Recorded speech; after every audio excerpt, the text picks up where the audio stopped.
And greetings to everyone. Today I have some book talk. Actually, there's a sale going on today, so I will have another book haul probably pretty soon. But a few days ago, I finished The Will of the Many by James Islington. It's very good, 5 stars.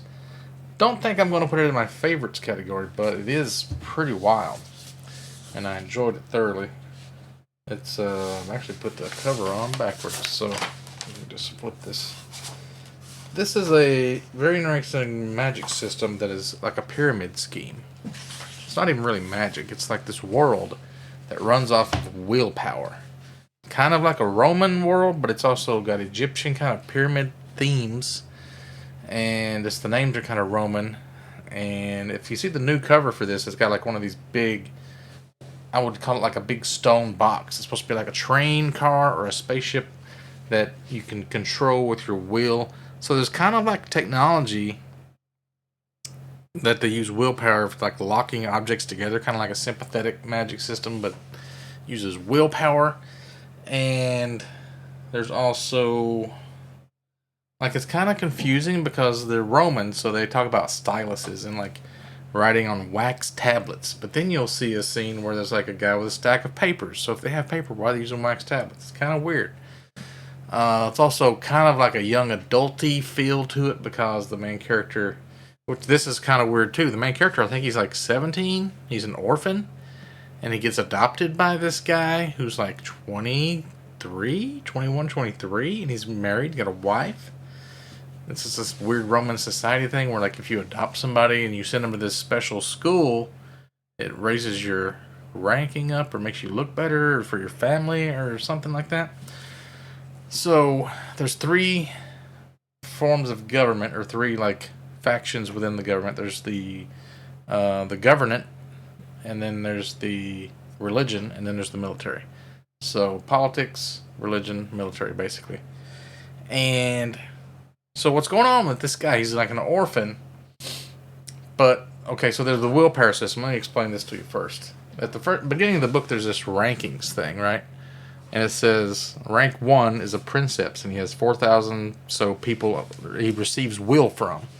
So, like, if you're a regular citizen, you at 18 you have to go to this place called the Aurora Columnae, and they teach you how, or they test you or something, and they make you like give up 10% of your willpower.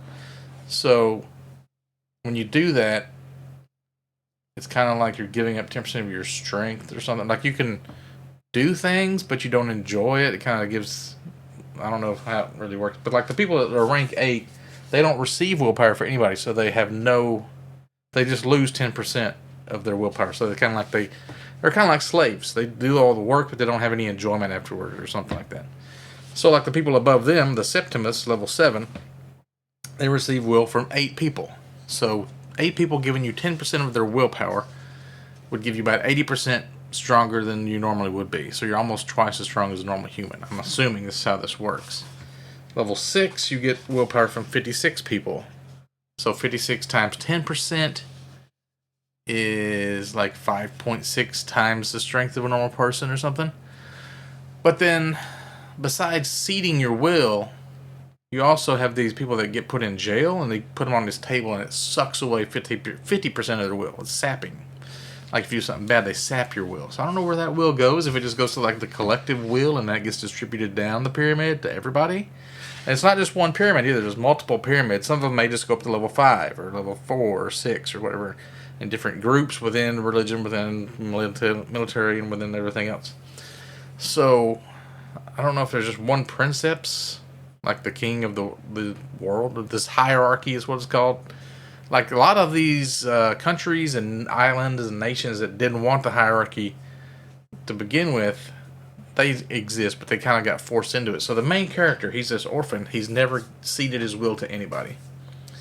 But he's almost 18, so he's going to have to do it pretty soon. So he's going to have to make these decisions. What you don't know is he was the prince of this island where they were rejecting the hierarchy and they're against it. And he saw his mother and father killed, and his sister, I think she was guaranteed. He saw her body at the end. I thought she might have been like this floating character that may come in book 2 or something to still be alive. And I think he had a brother that maybe died. But like his butler or whatever, the guy that worked for his father, he's like the leader of this terrorist organization. And they've kind of started using Will because they have to fight back.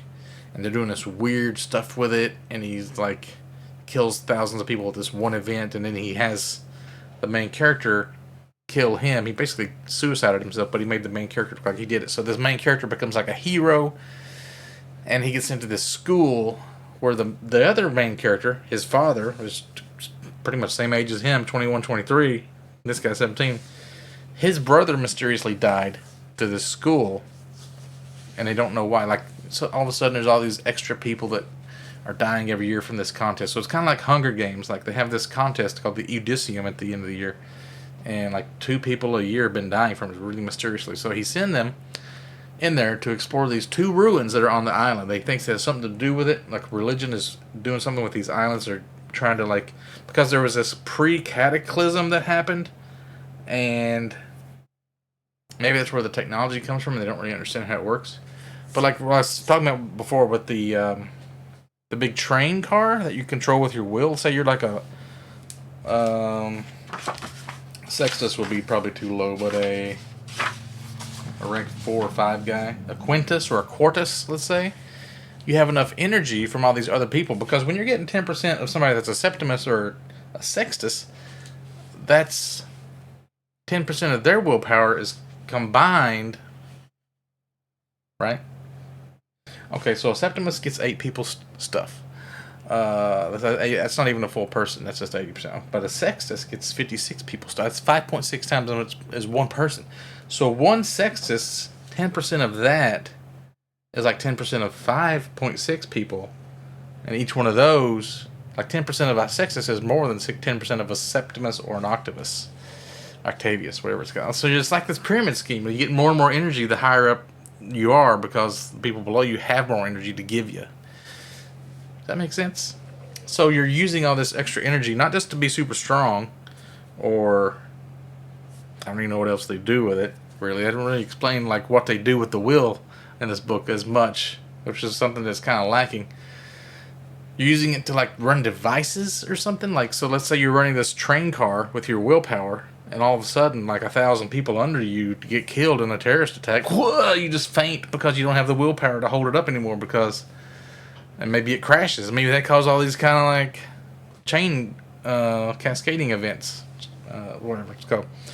So, pretty wild concept for a book. And when he gets into the ruins, when he starts this, a little spoiler, he goes to the first ruin. He finds these people that have like obsidian daggers stuck in them, and they're still alive, or there's like they're talking, but it's like a computer message. They keep repeating the same shit over and over again. It's like super creepy and weird. So almost like before the cataclysm. I don't know if it's like aliens or what was going on there. Anyway, he went to the second place. So in this school, at the Udicium, they run this labyrinth. They're always practicing running this labyrinth, and you have this gauntlet, and you turn these little stones that makes the walls switch, and you got to run it by yourself though. At one point, like you got to wear it on you. You got to like figure out where everybody's at. Normally, it's 2 people. One of them's calling out orders, and the other guy's like he's switching it for the runner and the other person on top.